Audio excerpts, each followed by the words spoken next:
Welcome to the Rise to the Challenge podcast. Joining me today, he's a type 1 diabetic, entrepreneur, and BMX athlete. It's Douglas Laird. How are you doing today, Douglas? Hey, I'm good. I like that intro. That sounds nice. It's got a nice ring to it. We're so excited to have you on the show to talk about your rise to the challenge. What we like to do with all of our guests is go right to the beginning. Talk about where you're from and what were you involved in growing up?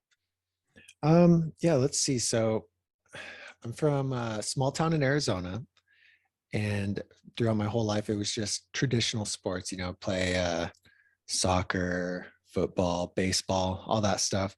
And it was solid. I didn't mind it too much. And then I got older and went through those sports. During basketball, I faked asthma because I hated running. And so I got asthma, and then I didn't have to run as much. And but yeah, so small town Arizona, I played some traditional sports early on. And yeah. Those traditional sports, was there a reason that you got into those, or was it just something that you kind of found and you just wanted to do at the time? I think it's just something that you're pushed into early on. Like kids in general, you see, I mean, other people play those sports, and maybe it's a babysitting service, I don't know. But yeah, your parents get you into the sport, and I did enjoy it. Like I definitely did. But I found BMX. So my mom was playing softball, and I was hanging out with her. I was probably 12, 13. So my whole early on in my life's pretty boring, traditional sports, and then at the softball game, I saw this kid riding a bike, and I was like, that's cool. And from that day, I was like, hey, I want to get into BMX because all those traditional sports just didn't have the same freedom associated with it. Was BMX popular, or was it like a relatively known term at that time? Not for me. As far as I remember, I didn't know anything about it. I just saw this bike and thought that was the coolest thing ever. There was that one guy in our small town, like I want to say the population's 2,500, real small. So there's that one kid riding. And then as I got into it, a couple of my elementary school friends also got into it. So there was a handful of us riding around. But as far as popularity, to my knowledge, there it was nothing, virtually nothing. I know growing up, BMX, I had no idea what that is. Yeah. Like, I know the biggest thing was like Razor scooters. I mean, Okay. Razor was coming out with video games at the time. I had it, and I'm like, I want to be a scooter rider, even though I can't do anything because I'm going to fall off every single time I go up on a ramp or something or try to jump it. Living in a small town, was it kind of nice to have that feeling besides being in a bigger city, like, for example, with Arizona, like Phoenix or somewhere? Yeah, I think it was good because there's a certain sense of freedom I felt like that I got. If I wanted to go ride my bike all around town, one, it was easy to do because the town wasn't that big. And two, I was able to because people generally are less crazy in the smaller towns. And then Phoenix, I don't know. I don't think my mom would be okay with me riding around across Phoenix, but she was okay with riding around Benson. Benson was a small town.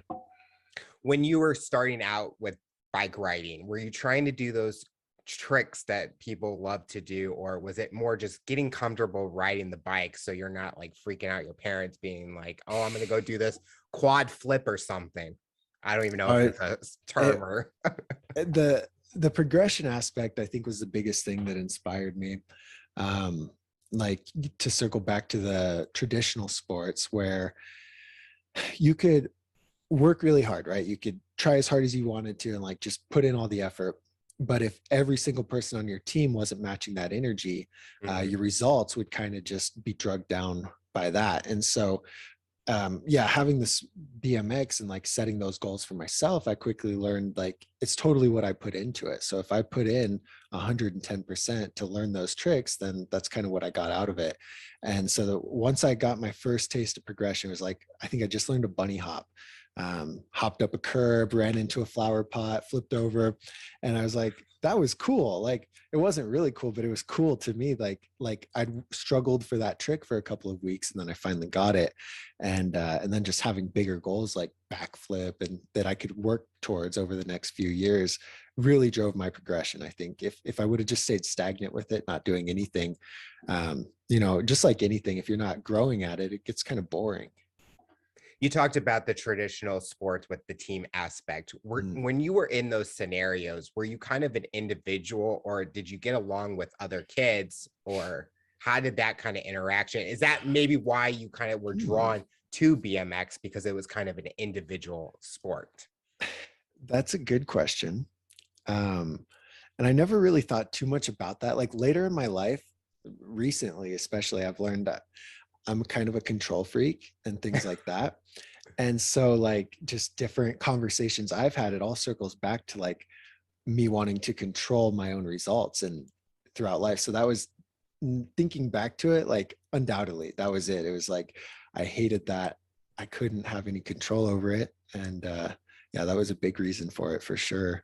I think so many of us can actually agree to that, because if one teammate doesn't play well, you can't control what their attitude is like, because Yeah. they're just going to do whatever they want. And then if you start getting involved, then it's just going to start arguing, and you're like 10 at the time. You shouldn't be starting drama with kids. Right.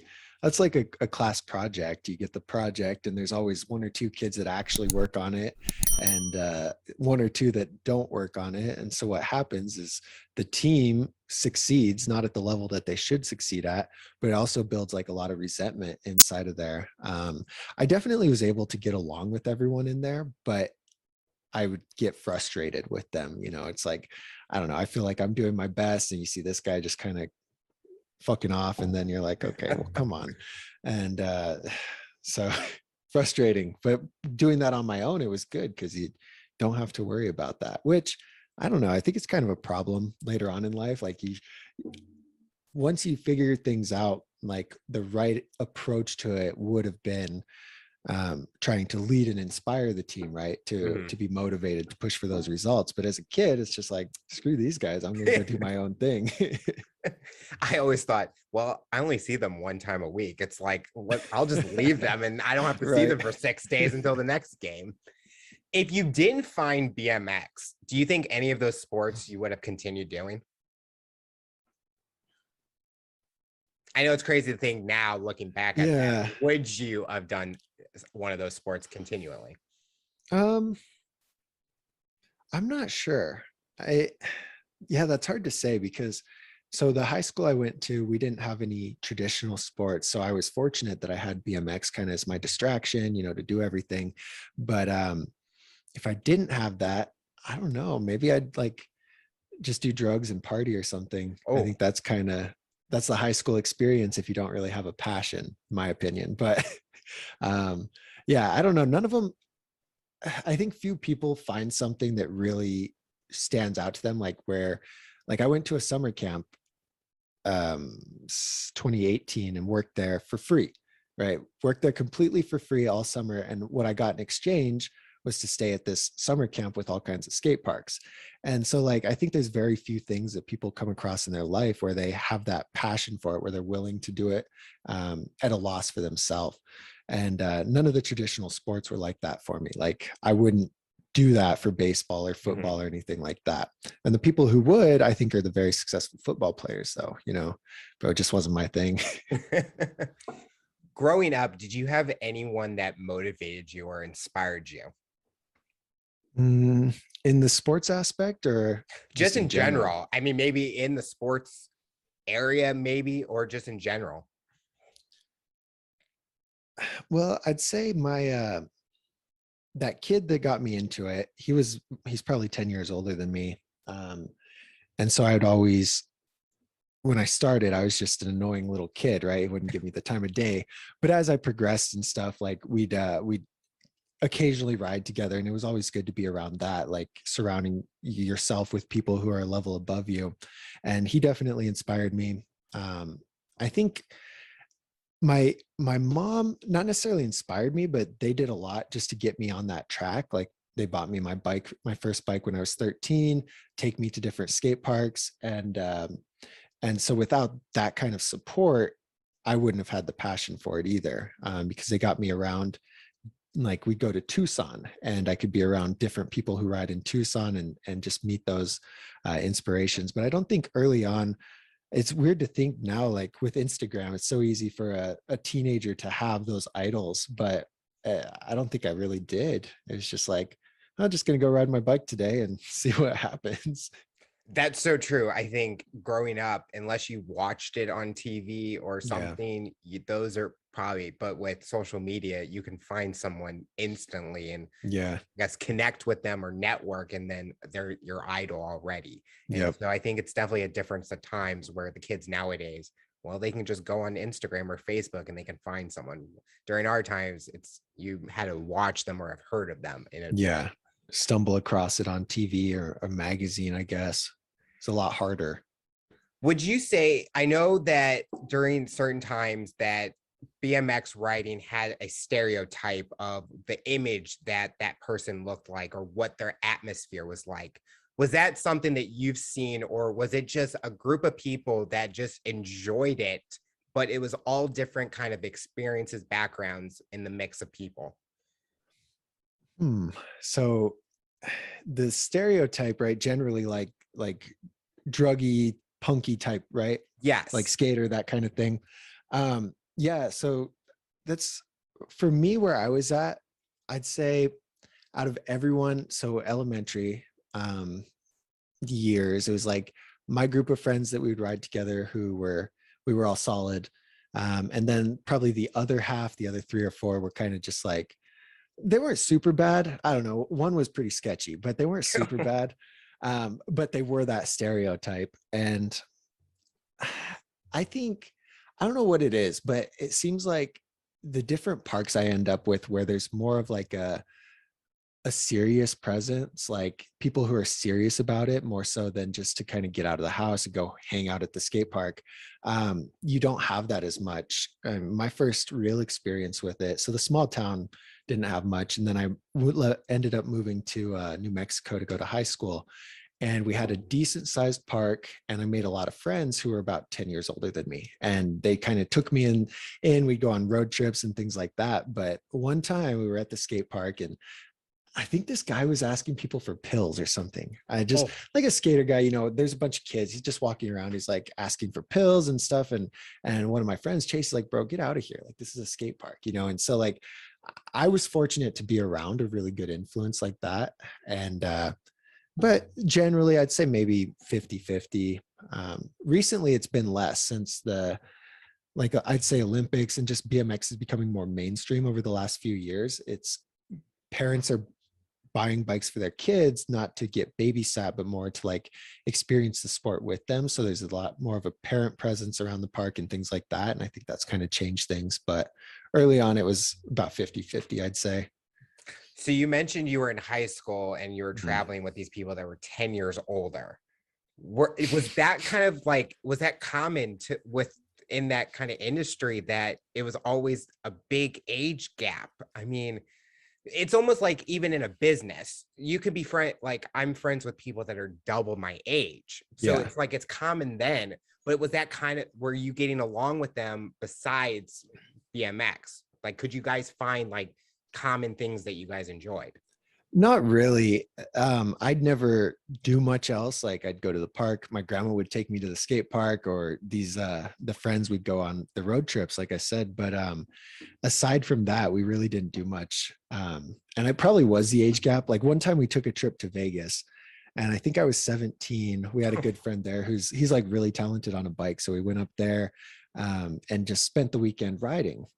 But we had breakfast at one of the hotels or one of the casinos. I can't remember what it was, but they're all, gambling beforehand. And I'm just standing there watching. I got kicked out.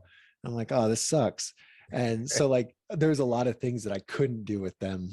But it seems like that age gap is pretty prominent. Like now I'm the 25-year-old, riding with the 15, 16-year-olds. And it's kind of weird, but in a sense, it's like, they were in the position where they could help me out with parts or take me on trips, and like, which ultimately helped me become a lot better at riding. And so maybe I feel like I owe it to anyone that I encounter who's serious about it to give back to it, and help them progress too. But yeah, aside from riding, you don't really do too much. So it's almost like a mentor protege kind of style. Yeah, I'd say for sure. Yeah. That's definitely. I was thinking when you were saying that, I'm like, I see this as a mentor protege. Like they were like mentoring you so that when you got to their age, that you were kind of bringing up the next generation of BMX riders. Yeah. And now that group here in Las Cruces specifically, like now that I'm older, we'll hang out. Like we cooked seafood and just did, different things. We do more than just ride now. But yeah, at the time, nothing like that. So now you can go to Vegas and gamble right, your money exactly. away. What we are sometimes always asked, what's that dream job that we were wanting? What was that dream job that you were wanting as you were growing up? I think it was always, I wanted to be pro for sure. It's like, once I got that taste of progression, I don't know. So for riding for me was always like a way to escape reality, right? Like some people get drunk, some people, whatever. Everyone has their own escape. And that I'm fortunate that was it for me. And once I kind of had a taste of that, it was like, this is all I want to do. And so then I was like, if I can become pro, get paid to do this, like that's a win-win, especially travel, going on the trips with those guys, you meet different people, you have different experiences, you get to see different things. And so I was like, okay, I do that, but not spend any of my own money, ride bikes, like that's a win-win. So that was always my dream with it. Was it easy to go down that path to become pro? Because sometimes, I mean, I know there's skaters that are 13 and they're pro. And even especially with the Olympics now, there's like these kids that are pro level. And it's like, what was I doing at that age? Like nothing. Right. Playing, yeah. I don't think, I'd say it's really tough. Really, really tough. I think with social media and everything right now, it's easy to see like the 1%. Like we get thrown those high achievers in our face constantly because that's what people like to see. And it gives everyone the false reality that it's achievable. Like, especially for me, I was like, oh, I'm pretty good. Like when I was 16, 17, I feel like I was definitely good enough to get a serious sponsor and do all this. But I don't think my like maturity and my headspace was right for it. And so there's a lot more that goes into it than just the skill. But if you have the connections, I'd say it's easy.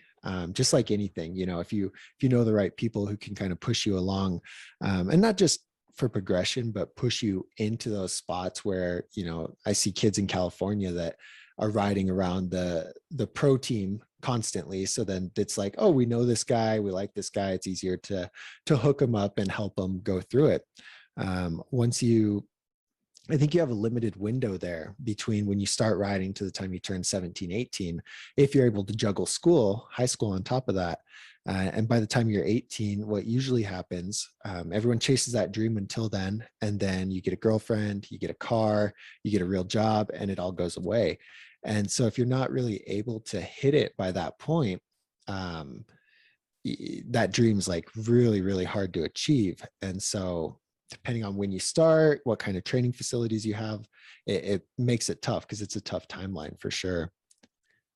Did you know you had to make those sacrifices, or was like college wasn't a thing because BMX was your life and you wanted to pursue that long term? It was, let's see. So the reason I went to New Mexico was to go to a early college high school. So it was a high school where I'd graduate with my associates. Did I want to do that? No, absolutely not. But my grandparents wanted me to. I wanted to make them happy. So I went to do that. And that town here in Las Cruces has a better park than the one I had in Benson. So I was like, okay, I'll go do this. Like I'll be around the skate park and like I'll be able to get better from it. And then I was like, I'm going to be a chemical engineer. So that's kind of what I was studying for my associates. And then I said, I hate chemistry and hate it. So I took a cop out, and it was creative media. And I figured with creative media, if I never go pro, I could still be in the industry doing, photography, whatever it may be. And so that was kind of the sacrifice I ultimately made. And it worked out because I don't know, it was a high stress, high school for sure, because we were doing college. Like we finished high school in 2 years and got our associates in the last two. But my grandparents, like my grandma would drive me to the park every night for an hour as long as I did my work and whatnot. So it was a high stress thing. But this, I think the sacrifices I made were ultimately more towards the longevity of staying in the sport and not necessarily becoming pro. Like towards the end of high school, nothing really happened for me. So I was like, well, what do I do now? Like I got to get a job. Like that timeline kind of ran out for me. So it's like, how can I still stay in it? And what do I need to sacrifice to get there?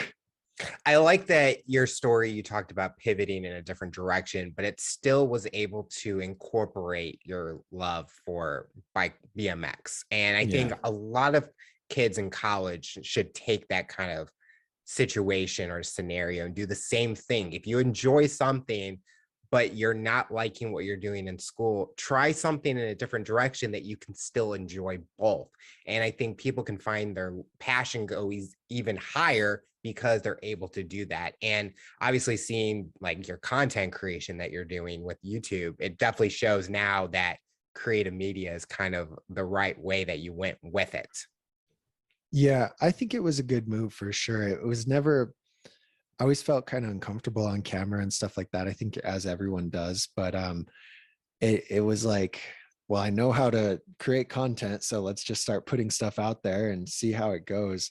My biggest fear was always like, you just see so many people in life like that timeline that I was talking about runs out, and you sell out, I think, for nice things, and that's good if that's what you want ultimately. But like 40 hours a week for the rest of your life is like what, to retire for 10-15 years like while you're old and you can't do anything anyway. It's like, to me, that's never ever something that interested me. And so I see people doing that too. It's like we sell out, we get in debt for college, we have to pay off debt, we get a car, we get a house, we got to do that. And so like any sliver of passion that we had left goes out the window to pay the bills.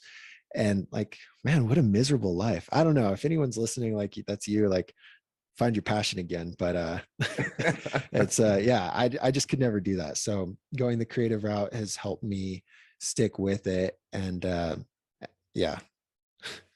I think I can relate with the creativity side. I think any job that I go for, I'm like, how can I be creative in a way? Like Yeah. that is a skill. And I always say, if they don't offer it, how can I able to convince them like, hey, I got this skill set that you don't have anyone that can do that.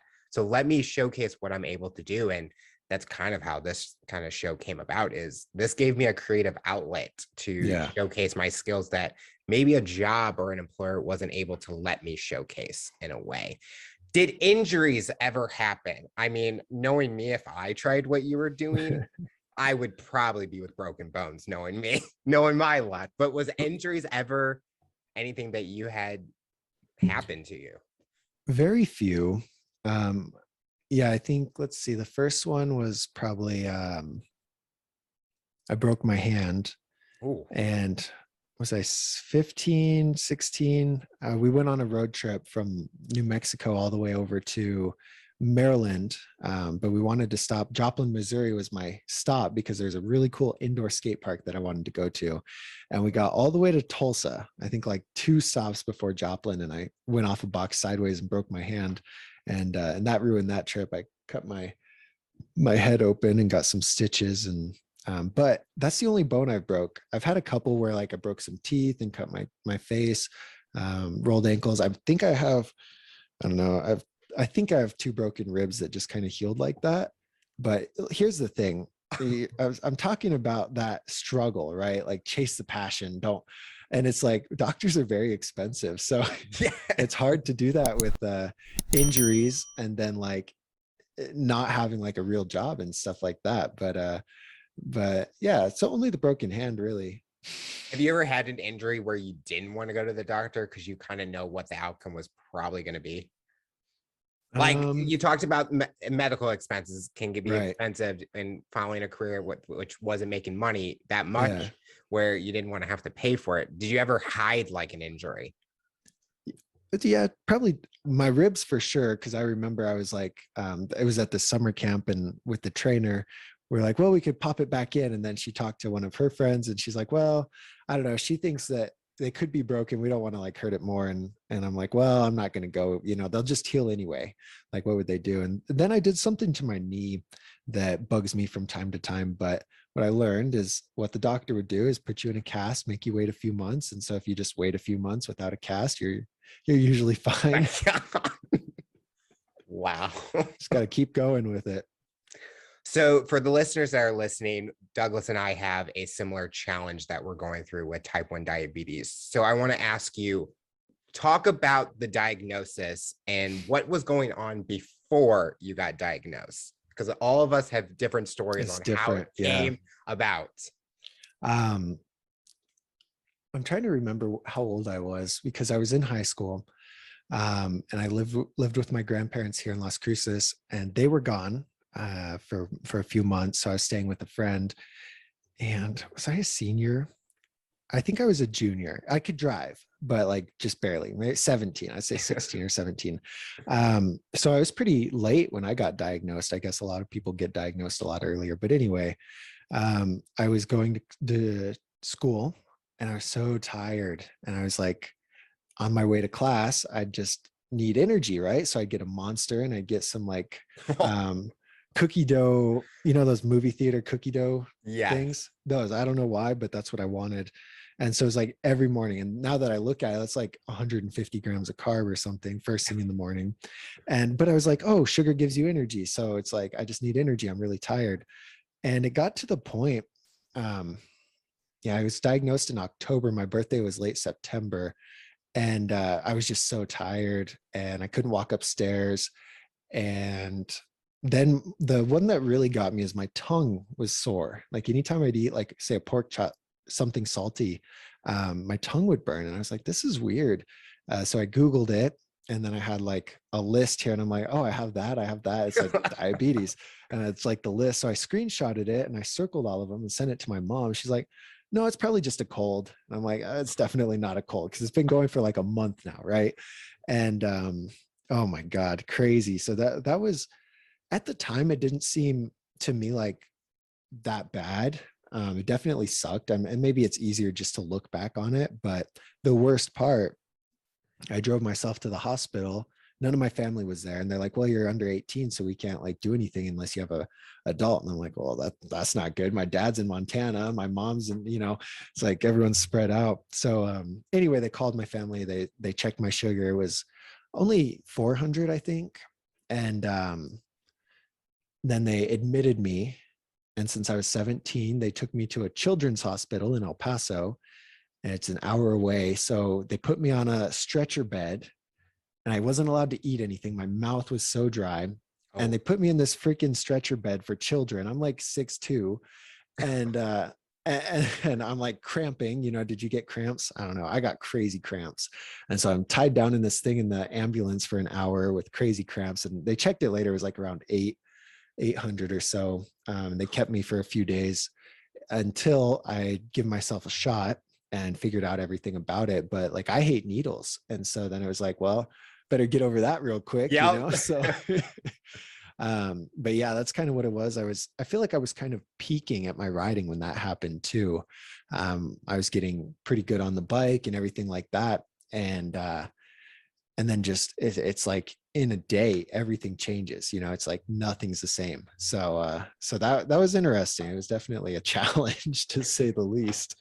I think it amazes me that I've had so many diabetics on my show, and every single person had a different story on what age were they. I've had some that they were 24 or 25, and then I'm over here, I'm 10 when I got it. And you just hear the different stories on the age. Like some people live their whole life and then they went through that college stage where they did whatever they want. But when you were talking about drinking like Monsters and cookie dough stuff, before I was diagnosed, I was drinking like 10 Mountain Dews a day. And like, I could have cared less what I was eating, but I didn't go into the hospital with knowing that I was diabetic, I was in the hospital with bacterial meningitis for a whole week. Then they're like, oh, you're a diabetic also. I'm like, oh, on top of that. on top of this, what? But yeah, and it's crazy because I'm going up to my 16th year with it. And wow. it's like, wow, like it's just amazing, the journey. You talked about your fear of needles. Yeah. Did you kind of tell your friends about your condition where they could kind of know if something was happening, they knew how to react? I think that's the biggest thing with diabetics is telling other people and then trying to make sure they understand what they need to do in a situation. I don't think nobody actually understands. Like people think they understand. Nobody understands unless you're like, if you've done it. Oh, I get in arguments on Facebook groups all the time. It's like these kids' parents trying to micromanage them. And I'm like, I promise you don't know what you're talking about. But anyway, so with that mindset, I'm always like the few close friends I had a girlfriend that I dated all through high school and she'd give me shots sometimes, but that was pretty much it. Like, I wasn't really close with anyone throughout school. Like I'd just go off, do my own thing. And actually it's funny, that older friend group, we went to Denver, either after my birthday or right before, one of those times. But like we were going up there and I'd have to pee all the time. I'm like, Chase, stop. Like, and I'd pee on the side of the road, whatever, it's like a 9-hour car ride, awful, peeing all the time. And then I got there and like, I got donuts and lettuce because I thought they'd balance each other out. And so then anyway, so now we talk about it and Chase is like, dude, you were so cranky on that trip and moody and stuff like that. And it was like, right before I was diagnosed. So that all makes sense. But anyway, with them, I think we kind of like, they had a rough understanding of it, but I think I had the, what is it? That red thing, you know what I mean? The glucagon. Oh, and yeah. I'm like, oh, if I pass out, like, just give me this. And that's pretty much the extent of it. Yeah, but it was from my story, I just do my own thing anyway. And so it was the same with that. I was like, well, I'll just figure it out and carry on. I love the donuts, lettuce. They just balance each other. They balance out, healthy, unhealthy. I think I was probably that same way growing up. I'm like, this works. I mean, I will say, and diabetics listening are probably going to hate this. I would eat chocolate shakes. I'm like, oh, I just need to stab myself, take a bunch of insulin. Yeah. We're going to be fine. No, not the best idea. But it's just, I remember the glucagon and they had me practice on an orange. Like, really? You had to do the syringe and everything. And I've never had to use it. Knock on wood. Knock on wood. Yeah. Ever have to do it. But like you talked about those parent groups and stuff. I always say that diabetics learn the best from other diabetics because we're all living through it. Yeah. And we know what each other are going through. And I think someone that's on the outside, the worst thing I hate is a non-diabetic telling me how I need to live my life. Yeah. It's like, I know how I am.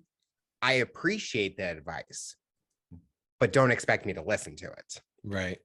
Yeah. And I appreciate the concern, but yes. And I have definitely, would you say that your diet, health, nutrition changed much when you were diagnosed? I think yes and no. I'd always been, it's weird. I'd go through these periods where I was like super healthy and then super unhealthy. Like I've always been in fairly good shape just because it's riding and exercising so much, but diet was never a big concern of mine until I was diagnosed. And then it was still not a huge concern. I don't know. I still don't check my sugar as much as I should, like at all. I mean, I do when I feel off, like, fortunately I'm lucky enough I can feel it. And, but my motto is still like, after however many years it's been where I can tweak things and figure things out, that there's some days where I can go with damn near no insulin based on the amount of exercise I get and how much I ride and how much I eat. And so if I feel like I don't know. Yeah, I've always been good if I want to eat something, like same with you, the chocolate shakes or something. It's like I'll just give myself insulin, and I've learned to kind of balance that around a bigger meal so there's more complex carbs inside of it that don't drop me super low. But it's been a lot of trial and error, and that's the thing. It's like I don't think I took what was told to me. Like the doctors aren't diabetic. I had one endocrinologist who was diabetic one time, but they just kind of tell you textbook things to follow. Yep. And expect it to work for everyone. And then you see them in a few months and then they'll tweak it. And like, I don't know, I think some care, but most don't care. And so like, for me, I could just, well, last time this happened, let's see what happens with this. And I never even practiced the glucagon. I know how it works, but you're telling me that, I was like, dang, they just gave it to me and said, good luck. But so, yeah, it's just, for me, it's been a lot of testing different things. And if I try and keep it as free as possible. Like if I'm going to live the rest of my life, however long it is, with these constraints, like, I don't know, is that really, that's pretty frustrating, So if I can figure out how to live normal in the sense, without changing too much, then that's definitely the goal.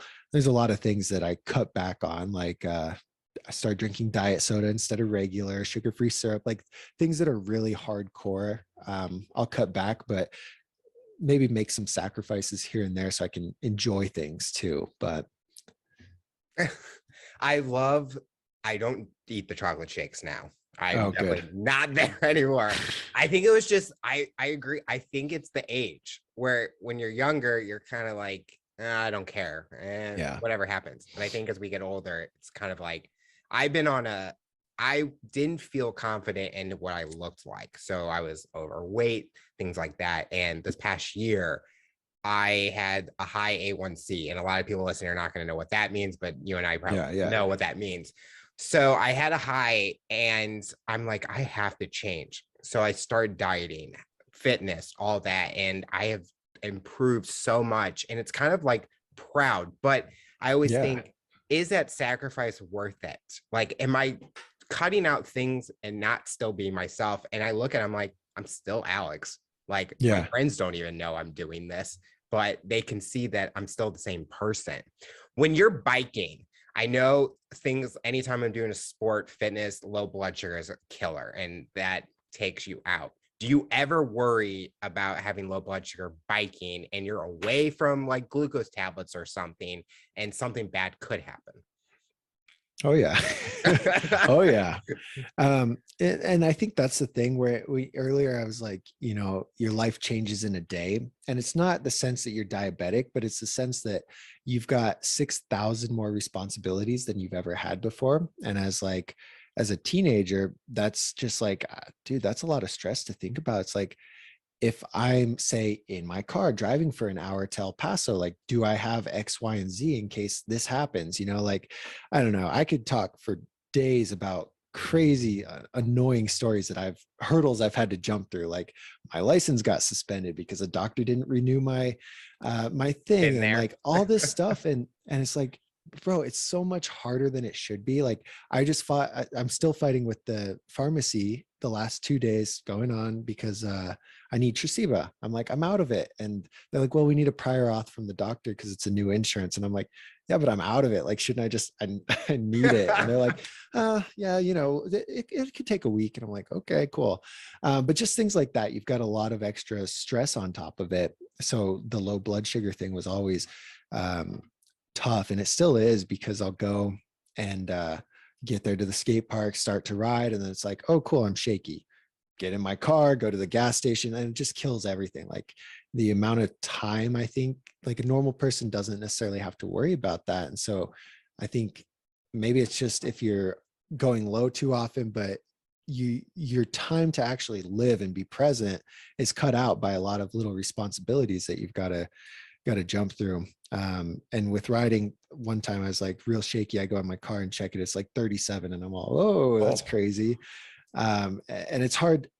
People don't understand what that's like, but you're just shaky, you're sweaty, you can't speak sentences. It's such a crazy feeling. And it sucks when you're on a bike in the air, trying to balance all that. I think when I explain it to family and friends what I'm going through, I think they have a hard time understanding. And But even if you look at us or look at me going through it, you're probably not going to notice it because it's mostly it's what's on the inside.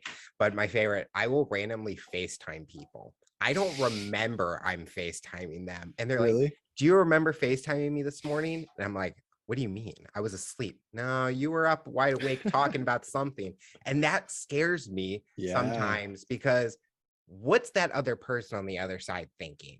Oh, he just wants to talk at 7 o'clock in the morning. Is Alex drunk again?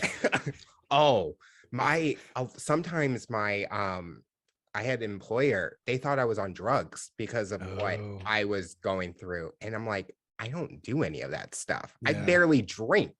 So that's the hard thing is a lot of times, like you mentioned, this is like with your license because of the diabetes. I've had that same experience. And it's like, it happens. There's no diabetic that's perfect. And I saw a meme today where it was someone saying that their blood sugars are in perfect range 100%. And it's like a meme of this woman yelling, "You're lying. You're totally lying." And I'm like, that's so true out They're there. Lying. What's the biggest thing you've learned about yourself going through the diagnosis with diabetes? And has it kind of correlate to what you've learned about yourself being in BMX? The biggest thing I learned from myself.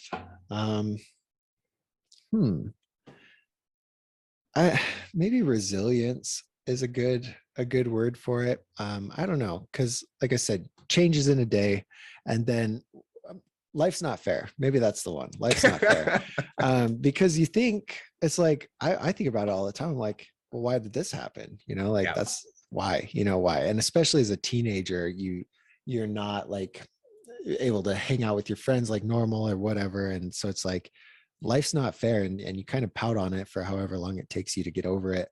And then once you get over it and you realize, well, that's good. I think it's good to learn that early on too, because some people learn that when they're 40 and they get fired from their job that they've been at for 25 years. So it's like good to learn it when you're 17 and get over it in a couple of years. But and the fact I see so many people really struggle with it and focus more on, I guess, the negative than the positive.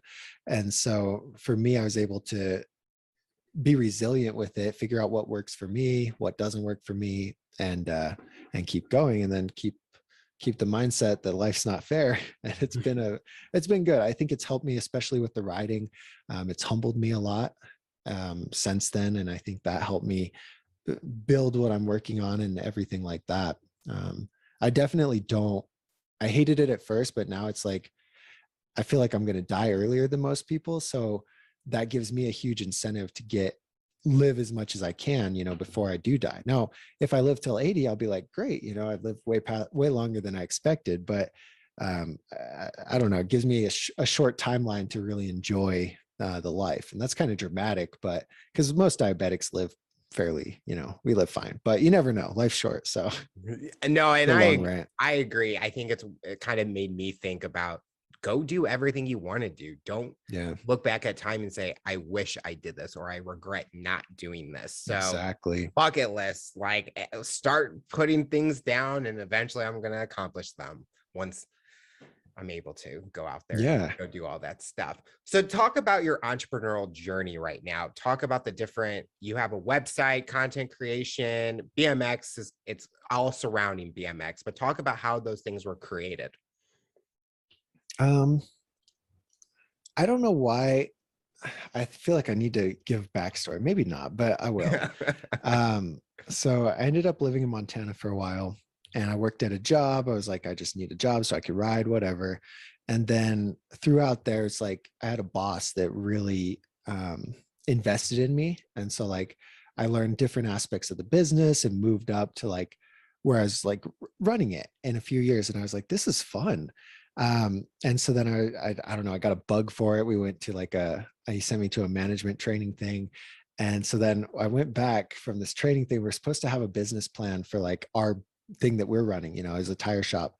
And I went back, I did a business plan on a food delivery business that I wanted to start.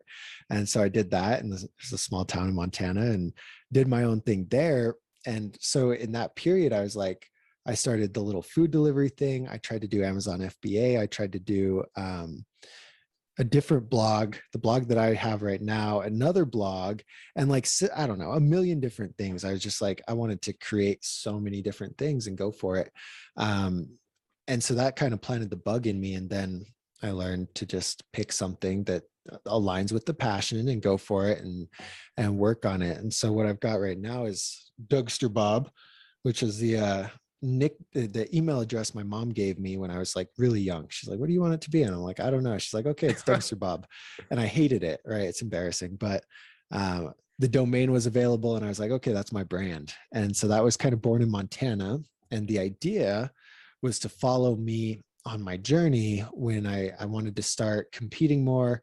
I wanted to, in a sense, inspire diabetics to like not, it's like, this is, you can travel, you can ride, you can do whatever you want. Like it's hard, you got to figure it out, but it's totally possible. And so it was kind of a personal blog to go around that. And then it pivoted more into bike content where I did bike reviews and stuff like that. And so now my whole goal is to get 1 million people into the sport.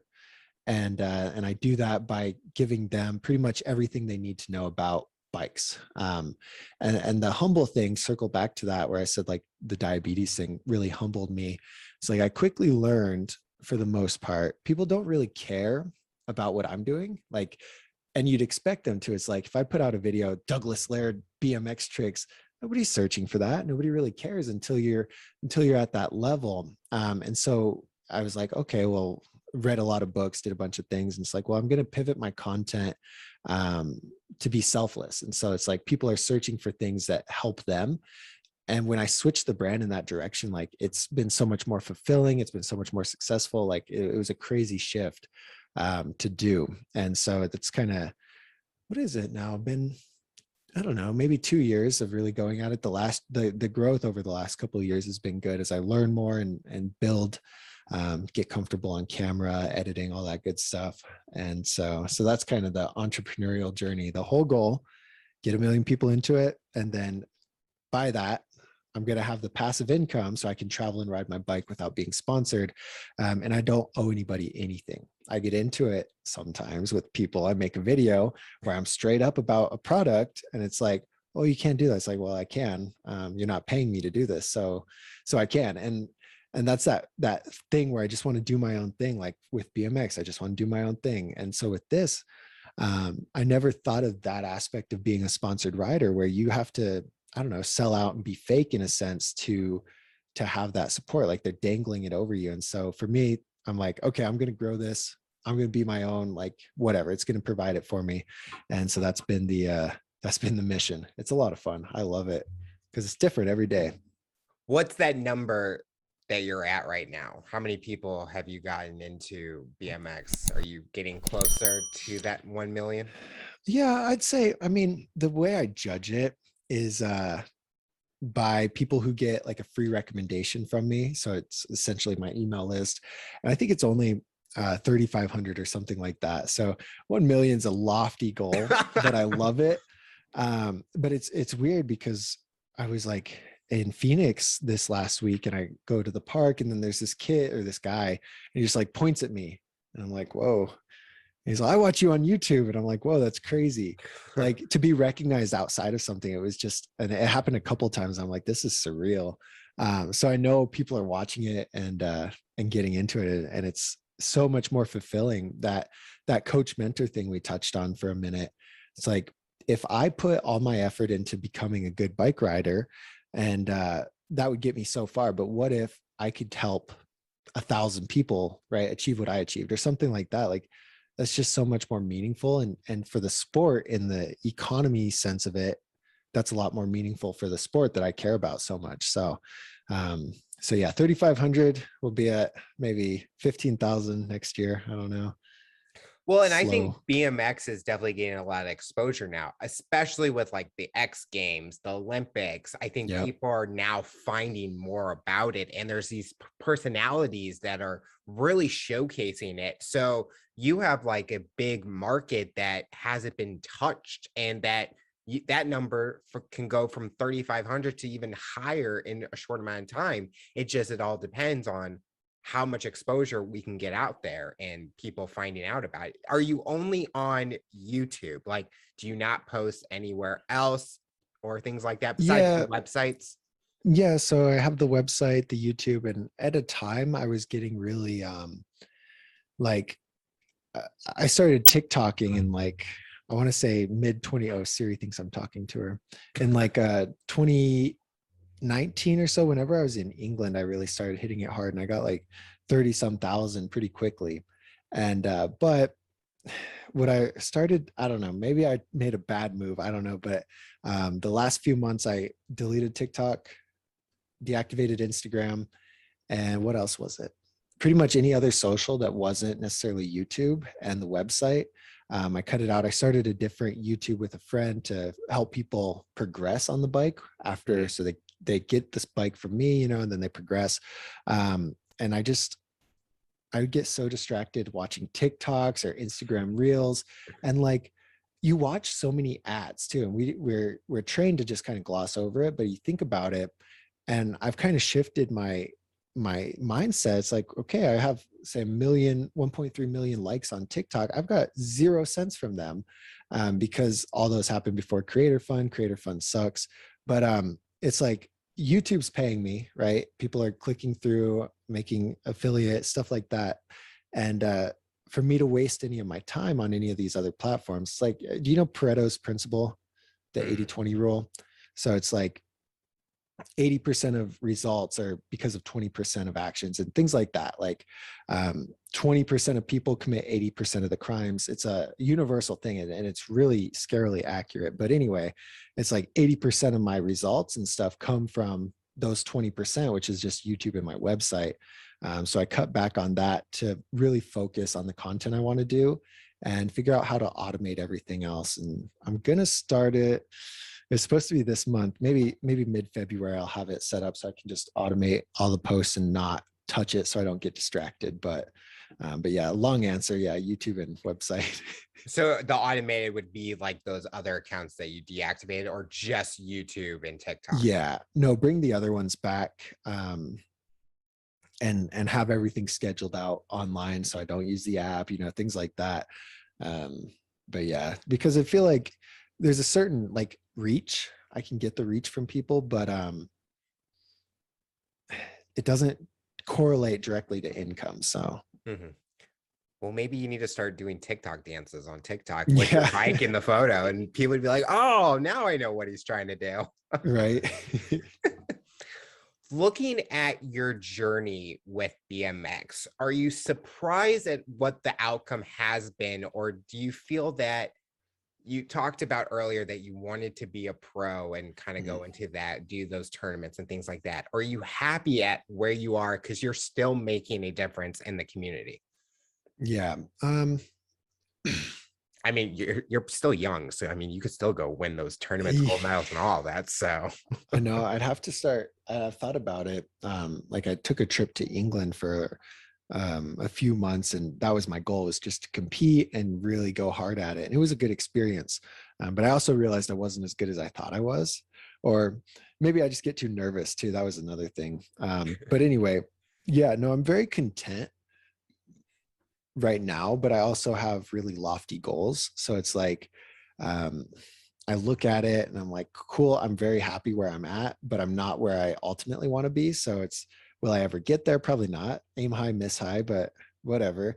Yeah, it's like I said, it's so nice to have that, see those things from people where it's like, bro, you helped me find a bike. Like, thank you so much. And da da da da da. That's, to me, that's way more than winning a contest. And yeah, what I learned with it was like I said earlier, I was like, I felt like I was there, I was good enough, you know, and then nothing happened. And so then I also learned nobody owes you anything. Nobody owes you. Nobody owes you. So to go and build it on my own, I'm very happy with that, because I just have to make it, you know, have to make it yourself. And it's been a fun journey. Is there a dream park or a place that you want to bike at one day that you haven't visited yet? I don't. maybe I'm weird. I don't really fantasize too much about different parks. Chandler in Phoenix, best skate park ever, in my opinion. And so that's only a few hours away. So I could bop over there and go anytime. But there's a certain aspect of the sport where you're just chasing new experiences. And so there's a full pipe. So it's a drainage ditch somewhere in California, but a lot of people take that trip out there and go just to ride this full pipe, or an abandoned skate park in the middle of some town that you got to hike 10 miles to. And like that kind of thing's really cool, but I wouldn't like drop everything to go do it. You know, it's like not on the bucket list, but if it happened, I'd be like, this is a great story I could tell people. But yeah, no avid chasing skate parks. Well, you got to come back to Joplin. I mean, I'm from Missouri, so. Oh, are you from Missouri? Yeah, when you said Joplin, I'm like, there's something famous in Joplin. I mean, the only thing in Joplin was that's known that tornado. Tornado. Yeah. We went up there we were there maybe a week or two after the tornado we came through. Joplin it was called Autumn Ramp Park. It was inside a church, and they had a huge church. They had a skate park, and it was pretty cool. They got rid of it, and now they don't really have a good skate park. And St. Louis has, and I think they got rid of that one too. It was inside the mall. They had a skate park there. Yes, the St. Louis Mills. I remember. Big park. Yes. I mean, that's been gone. Well, they're trying to turn it in. They're calling it the Powerplex now, but I don't think they've done anything with the mall. Yeah, the mall. They were gonna knock it all down. It used to be the training facilities for the St. Louis Blues, and now they're somewhere else.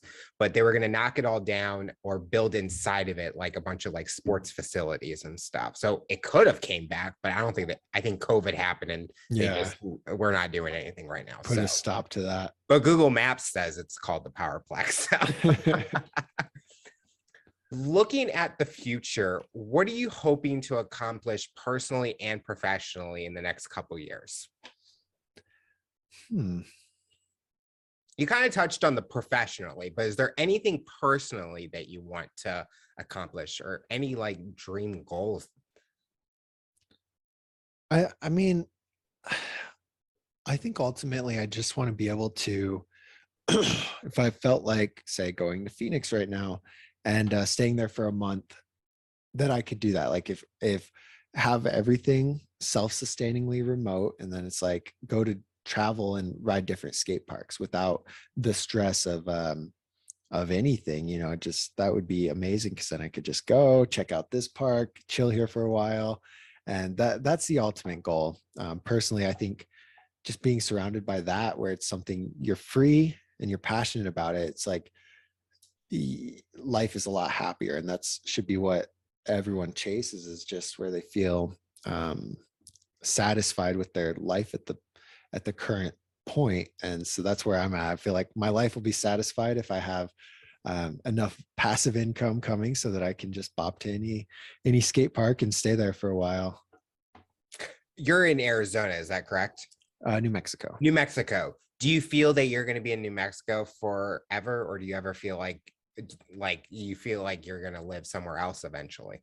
Yeah, it's in my 5-year plan to be in either Phoenix or San Diego or Miami. Phoenix is really hot during the summer, but one of those 3 spots I'd be pretty content with. San Diego and Miami are expensive, so if I'm too poor, then Phoenix it is, I guess. But you got the West Coast and then all the way on the East Coast. One or the other, no in between. Well, all those places you name, it's all nice weather. At least you're not going to be in the Midwest, where you don't know what the weather is going to be like every single day. Yeah, when I lived in Montana, that was it. I didn't get to ride all winter, and it was like 2 years, 3 years in a row, and I'd never experienced that. I'd always been able to, like, oh, it's cold, like maybe 32. It gets here, like right now, it's probably in the 30s. And I'll just put a jacket on and go ride the skate park at night. And then Montana, it's like I'd take our little tractor from work and drive it to the skate park to plow out snow paths so that I could ride when I wanted to. Terrible. It was just terrible. So the weather in different places is always a huge factor for me when I'm thinking about where I want to be next, because can't ride in the cold. No. The final question I'll ask you, for someone that's listening to this interview based on your journey and experience, what tips or advice would you give them to overcome obstacles, accomplish their goals, and rise to the challenge? So I'm going to say part of the answers in the question is the goal part, right? I think a lot of people try to accomplish something without actually having a goal. And so you need to set that goal for sure. And be totally content that that goal might change. It's going to change, but just have the goal in general. And then you have that goal in your sights and work towards it. Also pivot, the goal is going to change, but also your approach to it's going to change. It's got to change. If you try 1,000 things, you might find a couple ways that work, but if you try 10 things, you're never going to run into anything. So fail fast and fail successfully. And I think that'd be it, but have a goal, man, have a plan. It'll help you get there. And because when you have that, you can rise to anything, you can overcome it. And without it, you're just kind of not doing anything. That's not very fun. So, well, Douglas, I want to thank you so much for coming on the show and talking about your rise to the challenge. You're inspiring so many people, and we're excited to see what the future looks like for you. Awesome. Well, thank you so much, Alex.